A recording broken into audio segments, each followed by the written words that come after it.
Thank you, Roger, very much. Good afternoon, everyone. It's a pleasure to be here, and perhaps this is can provide a little bit more of an overarching context to some of the candidates, being the incumbent state controller, and maybe a little bit more overarching context. As California's chief fiscal officer, among other things, I provide independent oversight of our state's finances, monitor and manage our state revenues, pay the state's bills, and responsible for payroll for over 250,000 state employees and California State University employees.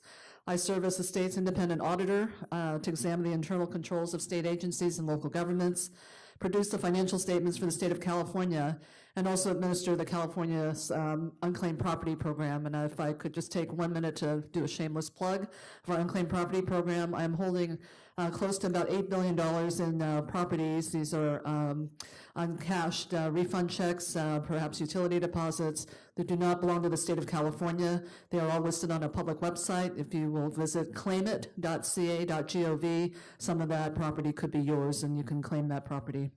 Additionally, as controller, I serve on over 70 boards and commissions that relate to public pensions and retirement savings, tax policy and administration, stewardship of our state's public lands, tidelands, submerged lands, and waterways, and numerous finance authorities that provide assistance to support affordable housing, alternative transportation, health and educational facilities, pollution control initiatives, and general financial and fiscal oversight.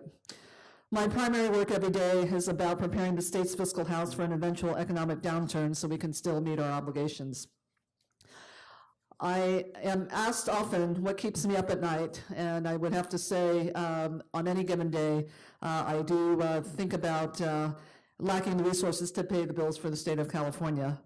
From my vantage point and through my work as controller, it's become imperative that California must heighten its focus on two economic disruptors that have the potential of exacerbating California's high effective rate of poverty and growing inequality, and severely straining public and private financial resources if left unaddressed.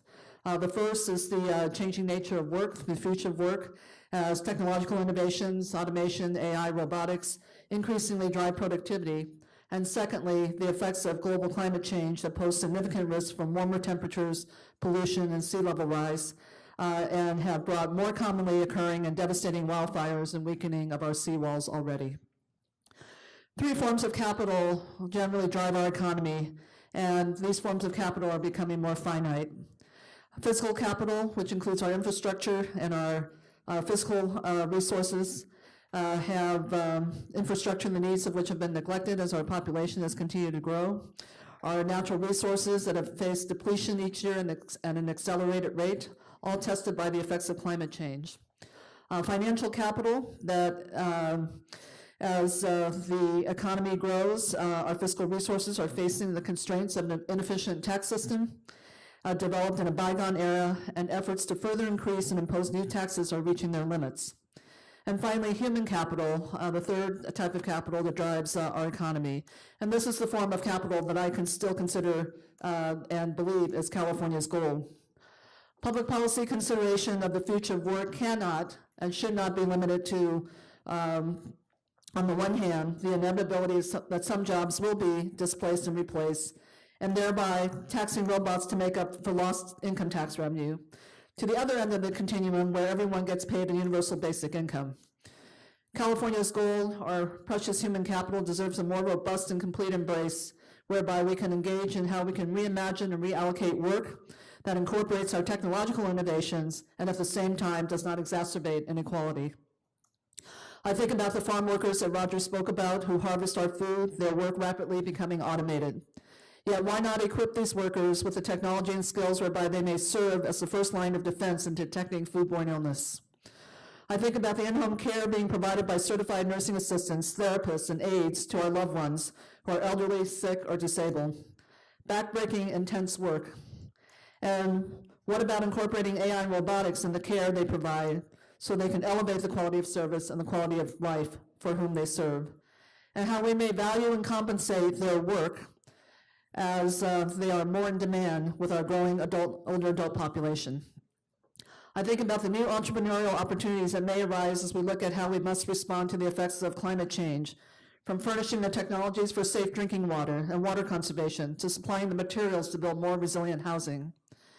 And significantly, I think about how government itself must also disrupt with the challenge of working in an era of finite resources in light of the changing nature of work and climate change. Where do workers get health coverage in the gig economy? How will platform-based work change consumption patterns? What type of housing will we need to build to meet the demand for affordable housing? What does retirement security look like? How do policies and funding need to be more integrated to make our public dollars stretch more? And what private-public partnerships are necessary to address issues like work, infrastructure, and housing? And how do we respect the attributes of the distinct regions that make up California such that none is left behind or further behind, and all may have equal access to opportunity? Taken together, these two disruptors certainly pose risks, yet they also have tremendous potential to create new economic opportunities. California, already recognized globally as the home of technological innovation, can lead and be recognized as the home of human innovation, where we value and depend on our diverse human capital. This will be the focus and the leadership that I will bring to my second term as California's controller. California has a lot of challenges. We are boasting that we are the 5th largest economy in the world, and yet we are living with the highest effective rate of poverty among the 50 states. And as we look at what we can do going forward with all the challenges I've just mentioned, the two economic disruptors that have every ability to crowd out funding for our essential public services, it is critical that we begin to work in partnership, public and private sector. It is critical that we get up to speed with respect to the future of work and what happens when the lines between employer and employees become more blurred in the future. And it's critical that we begin to not just think about technology as displacing or replacing work, but how it can be adaptive and facilitative in terms of the condition and the quality of life that we want to see for our great state. So as your controller, I'm proud of the accomplishments that we've been able to make in our first term with respect to bringing accountability and transparency to states' finances. But these are the things that certainly keep me up at night. I hope they keep other policymakers up at night. But it is imperative that we continue to think about them, and that how we are going to bridge this is to begin to, one, start addressing the inequities that exist within California, whether it be by region or by community. Secondly, to look at how policies for California can really tell us where we want to be 5, 10 years out from now, and not just responding to the issue of the day. And third, how do we really use our tax system to help support and develop our human capital? We know the technology is changing. We know the technology is fastly being developed, and yet we know the technology is not reaching every Californian throughout our state. And so if we can actually have our tax system be the incentive for how we can accomplish that, I think we can begin to really have a dream about California as being the home of economic opportunity for all. Thank you all very much.